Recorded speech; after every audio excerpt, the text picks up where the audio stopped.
wakati huu mpenzi msikilizaji, karibu katika muendelezo wa tutorial zetu za Adobe Audition. Leo tutaenda kuangalia namna ya kurekodi sauti, kuongeza sauti na kuunganisha. Utakuwa nami Shida Fredrick katika muendelezo wa tutorial hizi.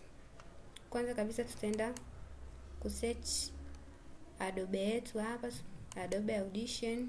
Tukishaifungua inakuwa ina muonekano kama huu hapa. Na hii ndio Adobe Audition yetu.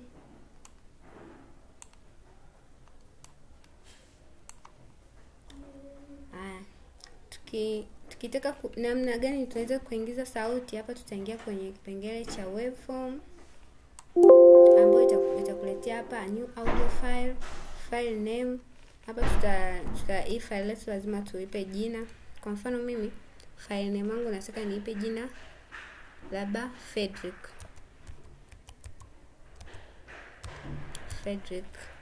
Then nitaisave. Na hapa inakuwa na muonekano kama huu. Hapa ninavyotaka kuanza kuingiza sauti, na hapa nakuja hapa kwenye hii hapa nabonyeza, ndio hapa inaanza kurekodi sauti. Nikimaliza na stop. Hapa ndo namna ya kuingiza sauti. Nimeshaingiza sauti zangu, ndio hii hapa. Nataka kuunganisha sauti zaidi ya moja. Nitakuja kwenye hii multi track. Kija kwenye multi track hapa itakuja new multi track session, itanipa session name. Hapa nitaandika jina ambalo mimi nataka. Kwa mfano nataka niite labda Atanas.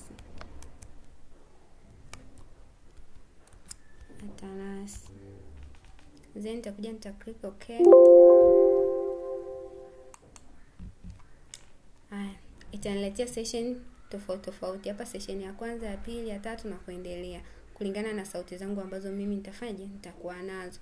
Je, nataka sasa nianze kuunganisha sauti zangu, zile audio zangu. Labda audio zangu zipo kwenye internal storage. Hapa nitakuja hapa, nita double click, itanipeleka moja kwa moja. Mimi sauti zangu hizi hapa zipo kwenye desktop moja kwa moja, nitazichukua. Hapa nitakuwa nimeshachukua, nakuja narudi, nachukua sauti nyingine tena. Na tayari sauti zangu zimeshafika. Na naunganishaje sauti? Kwa mfano sauti yangu hii hapa. Sauti yangu ya kwanza hii hapa. Hii hapa sauti yangu ya kwanza, na sauti yangu ya pili ni hapa.